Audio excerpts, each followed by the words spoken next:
जी जी, आ जाए जल्दी जल्दी। मैं वेट कर रहा हूँ, अभी 1-2 मिनट में ही सबको एडमिट कर लेता हूँ ताकि इसको कंप्लीट करें हम।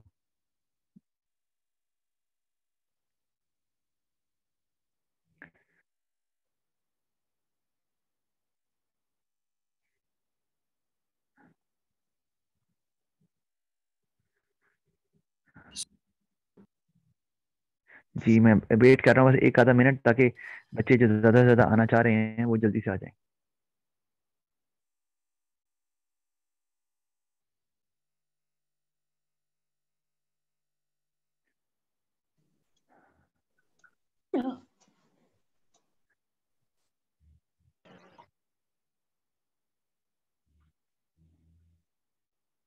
आई होप मेजोरिटी आ गई है।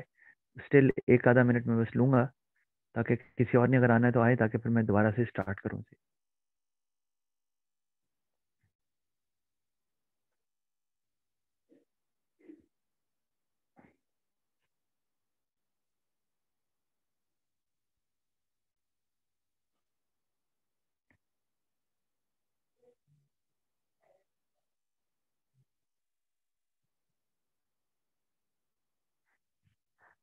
जी मेरा ख्याल है जिन्होंने आना था वो आ गए हैं, और जिन्होंने नहीं आना था वो अब नहीं आएंगे। तो चले, मैं शेयर कर दूं।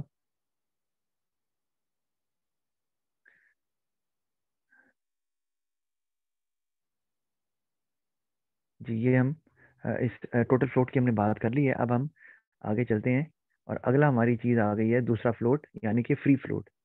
अच्छा तो ये आप देख लें, हमने निकाल लिया 6 डेज, ठीक है, आपने देख लिया है। तो total float for D is 32 - 6 - 20 is equal to 6 days, अभी निकाला है। अब फ्री फ्लोट क्या है? Free float is a length of time an activity can be delayed without delaying the start of the following activity। यानी कि free float है कि एक एक्टिविटी कितनी डिले हो सकती है कि उससे अगली एक्टिविटी जो स्टार्ट होनी है वो डिले ना हो। ठीक है जी। अच्छा अब उसका फॉर्मूला हमारे पास क्या है वो आप और कर लें जरा।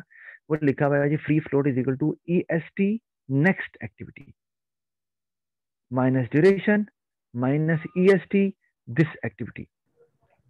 ये आपको समझना है। और हम ये अभी जो निकाला है उन्होंने ई S T 14 days without delaying the following activity H and D है, डी पे ही निकाला है। मैं आपको भी दिखाता हूँ, 1 मिनट। हम वापस वहीं जाते हैं यहाँ। ठीक है जी। हम ना ऐसा करते हैं, बी पे निकालते हैं, क्योंकि फ्लोट जो है वो हमेशा नॉन क्रिटिकल एक्टिविटीज में होता है ना। तो अब हम निकालते सर हैं जी। जी जी। सर वैसे अगर टोटल फ्लोट माइनस अगले का ईएसटी कर लें तो उससे नहीं आ जाएगा, क्या नाम है इसका, फ्री फ्लोट? वो अभी, अच्छा अभी देख लेते हैं, अभी आपकी अब आता हूँ, आपकी बात की तरफ भी आता हूँ।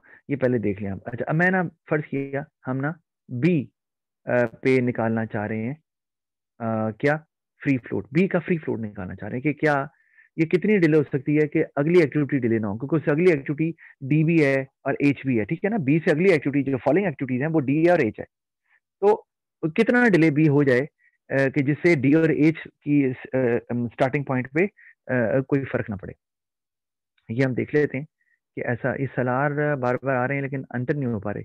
अच्छा अब हम इसका फॉर्मूला मैं लिख रहा हूँ कि ई एस टी नेक्स्ट एक्टिविटी। ठीक है जी। तो मैं बी पे निकाल रहा हूँ, मैं निकाल रहा हूँ फ्री फ्लोट बी पे। ठीक है। तो अब ई एस टी नेक्स्ट एक्टिविटी, तो बी की नेक्स्ट एक्टिविटी कौन सी है? डी है और एच है, राइट। तो उनकी ई एस टी क्या है, कौन बताएगा? सर 20। 20, जी दोनों की 20 है, तो हमने 20 लिख दिया। माइनस ड्यूरेशन, ड्यूरेशन किसकी? जिस एक्टिविटी की 6। आप, हाँ 6 बिल्कुल, जिसका आप फ्री फ्लोट निकाल रहे हैं। Minus E S T current activity जो बी की चल रही है। तो बी का ई एस टी क्या है? 0। 0। जीरो। जी बिल्कुल, बी का 0 है। इसका मतलब ये फार्मूला बना है, ई एस टी नेक्स्ट एक्टिविटी जो आ रही है वो minus duration of the current activity जिसपे हमने निकालना है free float, minus E S T of the current activity. ये है हमारे पास फार्मूला। तो अब हमारे पास आंसर जो है वो आ गया 14। एक्सक्यूज जी सर, ये कॉन्सेप्ट एक बार दोबारा समझा दे, समझ नहीं। नहीं, ये मैं वही बता रहा हूँ, ये एक्चुअली फ्री फ्लोट है। फ्री फ्लोट का मतलब है कि एक एक्टिविटी कितनी डिले हो सकती है कि उससे जो उसकी अगली एक्टिविटीज हैं, फॉलोइंग एक्टिविटीज, उनमें डिले ना आए। तो ये हमने वो फार्मूला देखा है, तो हमने उसी को यूज किया है कि फार्मूला है EST। अगर बी पे मैंने फ्री फ्लोट निकालना है तो उसका फार्मूला है EST नेक्स्ट एक्टिविटी। तो बी की नेक्स्ट एक्टिविटी डी और एच है और उनका EST है 20, मैंने लिख दिया। -6 क्या है, ये बी की ड्यूरेशन है। फिर -0 बी का EST, जो करंट एक्टिविटी जिस पे फ्री फ्लोट निकालना है उसका EST माइनस करना है, वो 0 था, वो हमने 0 लिख दिया। अब 14 डेज हमें नजर आ रहे हैं इसमें, मिल रहे हैं हमें यहाँ पर, ठीक है। इसका मतलब अगर बी एक्टिविटी 14 डेज लेट भी हो जाएगी तो डी और एच के स्टार्टिंग पॉइंट पर कोई फर्क नहीं पड़ेगा, वो वैसे भी नजर आ रहा है। आप देखो बी का EST 0 है और 6 दिन बी ले रही है, और डी और एच दोनों 20वें दिन शुरू होने हैं। इसका मतलब अगर 14 दिन बी और भी लेट हो जाए तो डी और एच के स्टार्टिंग पॉइंट में कोई फर्क नहीं पड़ रहा, वो जो फॉलोइंग एक्टिविटी है वो डिले नहीं होगी, वो अपने टाइम पर ही स्टार्ट होंगी। तो ये है फ्री फ्लोट निकालने का तरीका जो हमने बी पे निकाल दी है। अब आप निकालना चाहें तो आप सी पे भी निकाल सकते हैं, आप निकालना चाहें तो आप डी पर भी निकाल सकते हैं इसी फार्मूले से। और पेपर में ये पूछा जाता है कि फ्री फ्लोट या टोटल फ्लोट निकाल के बताएं कितना आ रहा है, क्या आ रहा है। ठीक है जी। अच्छा, ये हमने क्लियर कर लिया जी। किसी ने अब कोई सवाल है किसी का इससे रिलेटेड तो जरूर बताएं। ओके, कोई सवाल नहीं है, इसका मतलब है हम आगे चल सकते हैं। ऑल राइट, ये हमने बात कर ली फ्लोट टाइम के ऊपर कि दो तरह के फ्लोट हैं, टोटल फ्लोट, फ्री फ्लोट, और दोनों कैसे निकालते हैं और दोनों की वैल्यू जब आती है तो उसका मतलब क्या होता है, वो हमने ये अच्छे तरीके से देख लिया है। वैसे नोट्स में भी मैंने लिखा जरूर हुआ है। अच्छा, आगे हमारे पास जो है वो एक और कॉन्सेप्ट आ रहा है, ये भी इंपॉर्टेंट है, डमी एक्टिविटीज। मैं डमी एक्टिविटी पे अभी बात करता हूँ, जस्ट ए मिनट। मैं सिर्फ देखना चाह रहा था कि, और अब मैं चूंकि हमने ये पूरा कर लिया है, एक मतलब क्वेश्चन पूरा कर लिया है, और हमने EST LFT जितनी चीजें निकालनी है, ये बात याद रखिएगा, ठीक है। इसका मतलब है मैं आपको शेयर कर दूंगा ग्रुप में, और फिर आप जो है वो ये क्वेश्चन कीजिएगा और फिर मुझे बताइएगा कि क्वेश्चन सही हुए हैं कि नहीं हुए हैं, क्योंकि मैं फिर आपके साथ वो मैं खुद भी बना दूंगा, टैली कर ली आप कर लीजिएगा कि आपका डायग्राम सही बनी है कि नहीं बनी है। कोई प्रॉब्लम हो तो फिर आप मुझसे पूछ लीजिएगा। अच्छा, अब हम आ जाते हैं डमी एक्टिविटीज पे। अब आपने याद रखना है डमी एक्टिविटी क्या चीज है। डमी एक्टिविटी जो होती है आपने याद रखना है, एक्टिविटी हम बोलते हैं, मैंने आपको बताया था ये दो काम करती हैं। क्या? Activity consumes time and resources, time लेती है, रिसोर्सेज भी लेती है। लेकिन dummy activity as a name suggest कि ना तो ये टाइम लेती है ना ये रिसोर्स लेती है। तो सवाल आया कि सर पर डमी एक्टिविटी पढ़नी क्यों है, क्या जरूरत है पढ़ने की? पढ़ने की जरूरत यह है, some time there is an illogical path being created, वो गलती से बन रहा है कि इलॉजिकल पाथ, वो डिपेंडेंसी गलत शो कर रहा है। तो unless and until you actually create a dummy activity, वो पाथ इलॉजिकल से लॉजिकल नहीं होता। वो कैसे नहीं होता, अभी मैं आपको डेमोन्स्ट्रेट करके दिखा देता हूं। तो वहां पर हमें डमी एक्टिविटी की जरूरत पड़ती है, और जो डमी एक्टिविटी होती है आपने याद रखना है, ये डॉटेड लाइन से शो की जाती है, ठीक है। अच्छा, अब ये देखें पहले, dummy activity is not strictly an activity at all, होती नहीं है, रियल एक्टिविटी थोड़ी है ये। It is shown by a dotted line on a network diagram, बताने के लिए कि ये रियल नहीं है, तो उस पर ना तो हम टाइम लिखेंगे या ना ही कोई रिसोर्स यूज हो रहा है, तो उसके डिले होने का तो सवाल ही पैदा नहीं होता। Okay, it does not consume either time और रिसोर्सेज, मैंने आपको बता दिया है। It shows a logical dependency between other activities to prevent an illogical path from being created, क्योंकि लॉजिकल पाथ ना बन जाए उसके लिए हमें एक डमी एक्टिविटी का इस्तेमाल करना पड़ता है। समटाइम्स एक ही डमी एक्टिविटी होती है, समटाइम्स एक से ज्यादा बनानी पड़ जाती है, और समटाइम्स कोई भी एक्टिविटी नहीं होती जो कि डमी हो। जिस तरह अभी हमने जो क्वेश्चन किया है इसमें कोई डमी एक्टिविटी नहीं थी क्योंकि जरूरत नहीं थी, कोई पाथ हमारा इलॉजिकल नहीं था। अब इलॉजिकल पाथ क्या होता है हम अब वो देखने लगे। फिर इसको हम डमी एक्टिविटी को अगली क्लास में चलाएंगे, और इसको फिर साथ ही खत्म कर देंगे, क्योंकि आपको फिर मैंने क्वेश्चन दिए होंगे वो भी फिर हम देखेंगे, ये यानी कि चैप्टर नेक्स्ट नेक्स्ट सिटिंग में हमारा ये भी खत्म हो जाएगा। अच्छा जी, अब ये गौर करें जरा, एग्जाम्पल है सर द एक एक्टिविटी। सेकंड प्लीज पीछे वाली साइड कर दें। जी जी।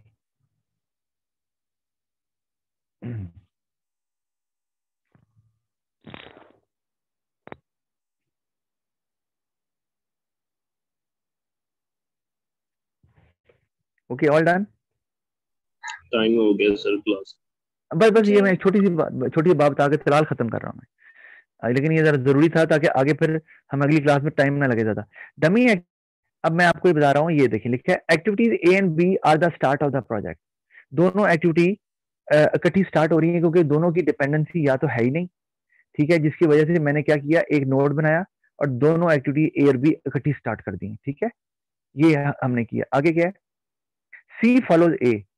अब सी फॉलोज ए है, दोनों स्टार्ट हो रही थी, ठीक है, तो मैंने क्या किया, मैंने ये नोड खत्म किया और ए को खत्म करने के लिए और सी शुरू कर दी। ऐसे ही होगा ना, ए खत्म होगा तो सी शुरू होगा। आगे लिखा है D follows A and B.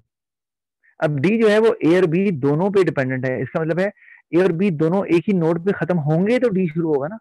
Problem अब क्या आ गई यहाँ पर, कि प्रॉब्लम ये आ गई कि अब यहाँ से लग रहा है कि सी भी ए और बी पे डिपेंडेंट है, जबकि सी तो ए और बी पे डिपेंडेंट ही नहीं है, सी तो सिर्फ ए पे डिपेंडेंट है। लेकिन वो सवाल इस तरह का आगे आ गया कि आपने पहले, मैं इसको ना आपको डायग्राम एक मिनट बना के भी दिखा देता हूँ ताकि और क्लैरिटी आपको आ जाए। कि मैं अगर यहाँ कहता हूँ कि ये है ना, पहले कि एक्टिविटी ए और बी दोनों पैरेलल हैं। अच्छा चलें जी, पैरेलल स्टार्ट कर लेते हैं। ये देखें, ये हमने नोट लिया और हमने यहाँ से एक एक्टिविटी यहाँ से स्टार्ट कर दी है और एक एक्टिविटी हमने यहाँ से स्टार्ट कर दी है। तो ये हमारे पास एक्टिविटी ए है और ये हमारे पास एक्टिविटी बी है, ठीक है जी। खत्म नहीं कर रहे हम, आपको पता है खत्म नहीं करते होते जब तक कि अगला ना पढ़ लें क्या लिखा है। तो सी फॉलोज ए लिखा हुआ है, ठीक है, तो सी फॉलोज ए है, तो ये आपको पता ही है, आपको पहले सी को सॉरी ए को खत्म करना है, तभी सी शुरू होगी क्योंकि डिपेंडेंट है। हमने ए को खत्म कर दिया और हमने फिर यहाँ से सी शुरू कर दिया। ये तो हमें समझ आती है, हम करते भी रहे, तो इसमें प्रॉब्लम नहीं है। अब आगे अगर हम देखें तो आगे है D follows A and B. तो अब डी ए और बी पे खत्म करना है, तो क्या करें, अब ए तो पहले ही हमने एक जगह खत्म किया हुआ है, अब हम कोई और नोड बना के ए और बी दोनों, मैं यहाँ पे कोई नोड नहीं बना सकता। पता है क्यों, मतलब अगर मैं आपको ये कहूं कि मैं यहाँ एक नोड बना दूं और ए को यहाँ पर यहाँ खत्म कर दूं और बी को यहाँ खत्म कर दूं, जो हम करते रहे पीछे भी, और यहाँ से फिर मैं डी स्टार्ट कर दूं, ये नहीं हो सकता। क्यों, क्योंकि ए ऑलरेडी पहले ही खत्म हो चुकी है, यहाँ पर डी ए खत्म हो चुकी है, वो बार बार थोड़ी खत्म होगी। और फिर अगर खत्म करेंगे तो ये कौन सी एक्टिविटी है, ये तो कोई एक्टिविटी है ही नहीं, तो ये नहीं हो सकता, मुमकिन नहीं है ये, क्योंकि ए को हम पहले ही खत्म कर चुके हुए हैं सी के लिए, ठीक है। ये प्रॉब्लम अभी आ रहा है हमारे पास। तो ये हमारे पास ये सी एक्टिविटी है और अब डी एक्टिविटी बनाने के लिए हमें ए और बी दोनों को इकट्ठा खत्म करना है, और वो एक ही तरीका है यहाँ पर कि ए जहां खत्म हो रहा है हम बी को भी वहीं खत्म कर दें। तो हमने ये बी को भी वहां खत्म कर दिया, ठीक है, और बी जब हम यहाँ खत्म करेंगे तो ऑब्वियस सी बात है हम यहाँ से अब डी स्टार्ट कर सकते हैं, ये हमें समझ आती है। ये हमने यहाँ से डी स्टार्ट कर दिया, अब इनको खत्म नहीं कर रहे। फिर अब देखो, अब प्रॉब्लम ये यहाँ क्या है कि अब ये लग रहा है बज़ाहिर कि चलें डी तो ए और बी दोनों पे डिपेंडेंट है, शुरू हो रहा है, लेकिन यहाँ ये भी लग रहा है कि सी जो है वो भी ए और बी पे डिपेंडेंट है, जो कि गलत लॉजिकल पाथ बन रहा है, क्योंकि सी जो है वो तो सिर्फ ए पे डिपेंडेंट है। यहाँ प्रॉब्लम ये आ गई है, तो उसके लिए हमें क्या करना पड़ेगा, वही हमें उस जो नोड है उसको स्प्लिट करना पड़ेगा दो नोड्स में थ्रू डमी एक्टिविटी। तो वो मैं आपको अब दिखाने लगा हूं कि हम क्या करेंगे कि मैं बी को उनके साथ नहीं मिलाऊंगा। ये देखो, ये मैं बी को नहीं मिलाऊंगा उसके साथ। इनफैक्ट मैं क्या करूंगा, मैं ये एक मैं इस नोड को सेपरेट कर रहा हूं थ्रू डमी एक्टिविटी। ये मैंने एक और नोड यहां बना रहा हूं, खत्म ए वहीं हो रहा है, ठीक है, ए खत्म वहीं हो रहा है, लेकिन ये जो एक और मैंने एक्टिविटी बनाई है ये डमी एक्टिविटी है। कौन सी वाली, ये ना तो कोई टाइम ले रही है और ना ही कोई रिसोर्स कंज्यूम कर रही है, लेकिन लॉजिकल पाथ के लिए हम इसको यूज कर रहे हैं। अब हमारे लिए आसान है। अच्छा, अब मैं इसको क्या कर सकता हूं कि मैं इसको दिखा सकता हूं कि ये एरो बनाकर कि भाई ए खत्म होगी तो तभी होगा, ए ऊपर खत्म हो गई ये ठीक है, लेकिन डिपेंडेंसी सही करने के लिए मैं इसको भी आगे अगर बढ़ा देता हूं यहां पर,